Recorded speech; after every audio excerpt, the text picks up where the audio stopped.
Hi hello welcome to my channel. ఈరోజు నేను బెల్లం గవ్వలు చేశాను. గవ్వలు ఈవినింగ్ స్నాక్ లాగా, అలాగే పిల్లలు అడిగినప్పుడు ఇవ్వడానికి కూడా చాలా బాగుంటాయి. మైదాతో చేస్తే టేస్ట్ అయితే కొంచెం బెటర్ వెన్ కంపేర్ టు గోధుమ పిండితో చేసినట్టు కన్నా. హెల్దీ వేలో చేసుకోవాలనుకుంటే గోధుమ పిండి వాడడం బెటర్. నేనైతే ఈరోజు గోధుమ పిండి తీసుకున్నాను. ఇంకా రెసిపీ గురించి అయితే ఫస్ట్ మనం ఎంత చేయాలనుకుంటున్నామో దానికి తగ్గట్టు గోధుమ పిండి తీసుకోవాలి. తర్వాత దానికి తగ్గట్టు వాటర్ పోసుకుంటూ కలుపుకోవాలి.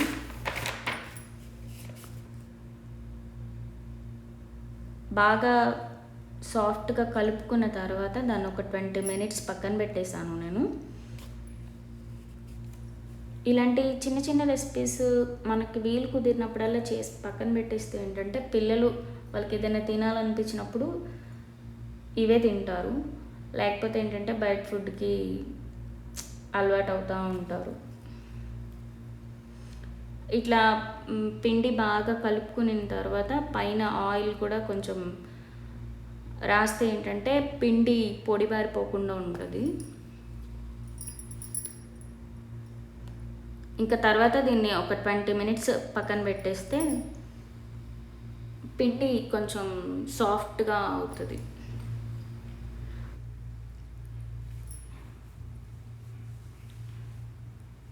ఇంకా తర్వాత ఆ డౌని చిన్న చిన్న బాల్స్ లాగా చేసుకొని పక్కన పెట్టేసుకోవాలి.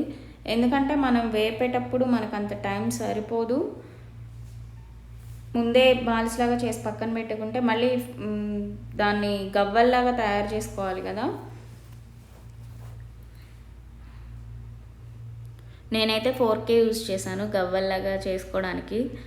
ఆ వుడెన్ది నా దగ్గర లేదు, కానీ ఫోర్క్తో కూడా బాగానే వచ్చినాయి.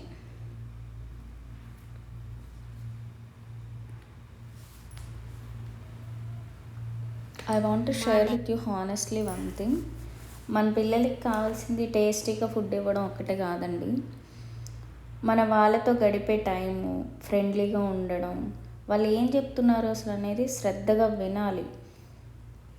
మనకంటే అప్పుడు బయటకు వెళ్ళి ఆడుకునే వాళ్ళం, ఫ్రీడమ్ ఉండేది. కానీ వాళ్ళు ఇప్పుడు ఇంట్లోనే ఉంటున్నారు, వెళ్తే స్కూల్కి వెళ్తున్నారు. సో వాళ్ళతో మనం అట్లీస్ట్ మనమైనా మాట్లాడితేనే కదా వాళ్ళు లోన్లీగా ఫీల్ అవ్వకుండా ఉంటారు.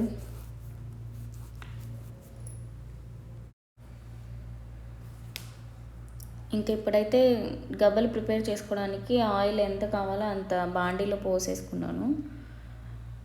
ఆయిల్ అయితే ఫస్ట్ బాగా హీట్ అవ్వనివ్వాలి.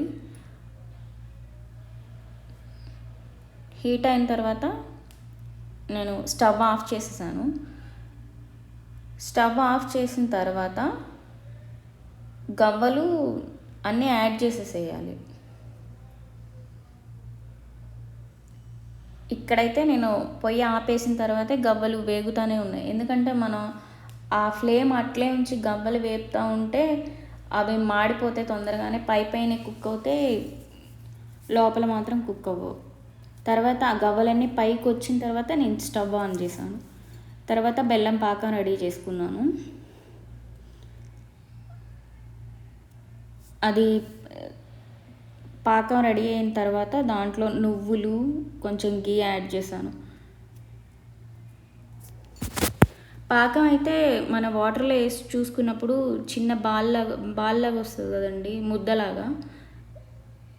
అట్లే చూసుకున్నా, నాకు క్లిప్ తీయడం కుదరలేదు వీడియో.